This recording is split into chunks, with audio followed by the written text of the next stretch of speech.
യെസ്രാ അധ്യായം 9.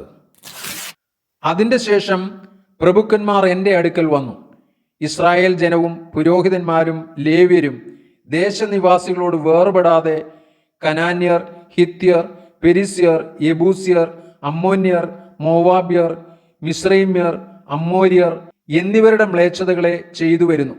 അവരുടെ പുത്രിമാരെ അവർ തങ്ങൾക്കും തങ്ങളുടെ പുത്രന്മാർക്കും ഭാര്യമാരായി എടുത്തതുകൊണ്ട് വിശുദ്ധ സന്തതി ദേശനിവാസികളോട് ഇടകലർന്നുപോയി.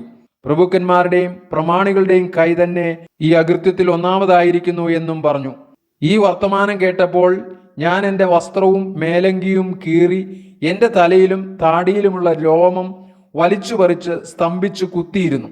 പ്രവാസികളുടെ അകൃത്യ നിമിത്തം ഇസ്രായേലിൻ ദൈവത്തിൻ്റെ വചനത്തിങ്കൽ വിറയ്ക്കുന്നവരൊക്കെയും എൻ്റെ അടുക്കൽ വന്നുകൂടി.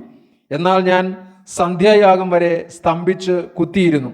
സന്ധ്യായാഗത്തിൻ്റെ സമയത്ത് ഞാൻ എൻ്റെ ആത്മതപനം വിട്ട് എഴുന്നേറ്റ് കീറിയ വസ്ത്രത്തോടും മേലങ്കിയോടും കൂടെ മുട്ടുകുത്തി എൻ്റെ ദൈവമായ യഹോവയെങ്കിലേക്ക് കൈമലർത്തി പറഞ്ഞതെന്തെന്നാൽ, എൻ്റെ ദൈവമേ, ഞാൻ എൻ്റെ മുഖം എൻ്റെ ദൈവമായ നിങ്കിലേക്ക് ഉയർത്തുവാൻ ലജ്ജിച്ച് നാണിച്ചിരിക്കുന്നു.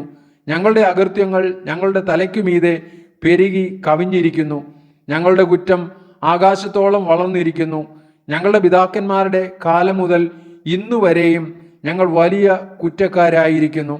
ഞങ്ങളുടെ അകൃത്യങ്ങൾ നിമിത്തം ഞങ്ങളും ഞങ്ങളുടെ രാജാക്കന്മാരും പുരോഹിതന്മാരും ഇന്നുള്ളതുപോലെ വിദേശ രാജാക്കന്മാരുടെ കയ്യിൽ വാളിനും പ്രവാസത്തിനും കവർച്ചയ്ക്കും അപമാനത്തിനും ഏൽപ്പിക്കപ്പെട്ടിരിക്കുന്നു.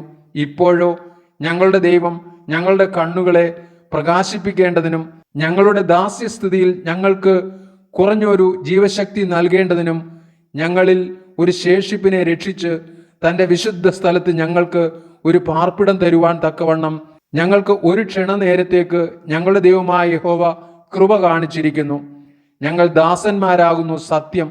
എങ്കിലും ഞങ്ങളുടെ ദാസ്യസ്ഥിതിയിൽ ഞങ്ങളുടെ ദൈവം ഞങ്ങളെ ഉപേക്ഷിക്കാതെ ഞങ്ങളുടെ ദൈവത്തിൻ്റെ ആലയം പണിയുകയും അതിൻ്റെ ശൂന്യങ്ങളെ നന്നാക്കുകയും ചെയ്യേണ്ടതിന് ഞങ്ങൾക്ക് ജീവശക്തി നൽകുവാനും യഹൂദായിലും യെരുശലേമിലും ഞങ്ങൾക്കൊരു സങ്കേതം തരുവാനും പാർസി രാജാക്കന്മാരുടെ ദൃഷ്ടിയിൽ ഞങ്ങൾക്ക് ദയ ലഭിക്കുമാറാക്കിയിരിക്കുന്നു. ഇപ്പോൾ ഞങ്ങളുടെ ദൈവമേ, ഇതിന് ഞങ്ങൾ എന്തുപകാരം പറയേണ്ടു? നിങ്ങൾ കൈവശമാക്കുവാൻ ചെല്ലുന്ന ദേശം ദേശനിവാസികളുടെ മലിനതയാലും ഒരു അറ്റം മുതൽ മറ്റേ അറ്റം വരെ അവർ നിറച്ചിരിക്കുന്ന മ്ലേച്ഛതയാലും അവരുടെ അശുദ്ധിയാലും മലിനപ്പെട്ടിരിക്കുന്ന ദേശമത്രേ.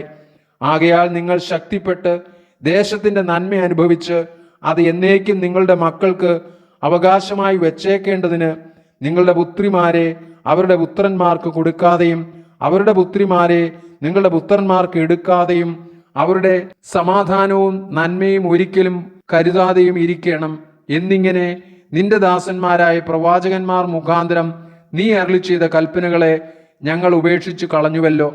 ഇപ്പോൾ ഞങ്ങളുടെ ദുഷ്പ്രവൃത്തികളും മഹാപാതകവും ഹേതുവായി ഇതെല്ലാം ഞങ്ങളുടെ മേൽ വന്ന ശേഷം ഞങ്ങളുടെ ദൈവമേ, നീ ഞങ്ങളുടെ അകൃത്യങ്ങൾക്ക് തക്കവണ്ണം ഞങ്ങളെ ശിക്ഷിക്കാതെ ഞങ്ങൾക്ക് ഇങ്ങനെ ഒരു ശേഷിപ്പിനെ തന്നിരിക്കെ ഞങ്ങൾ നിന്റെ കൽപ്പനകളെ വീണ്ടും ലംഘിക്കുകയും ഈ മ്ലേച്ഛത ചെയ്യുന്ന ജാതികളോട് സംബന്ധം കൂടുകയും ചെയ്യാമോ?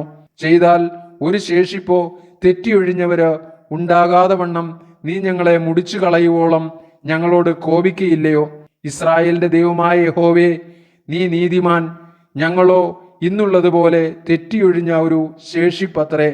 ഞങ്ങളുടെ പാതകത്തോടുകൂടെ ഇതാ ഞങ്ങൾ നിന്റെ മുമ്പാകെ ഇരിക്കുന്നു. അത് നിമിത്തം നിന്റെ മുമ്പാകെ നിൽപ്പാൻ ആർക്കും കഴിയില്ല.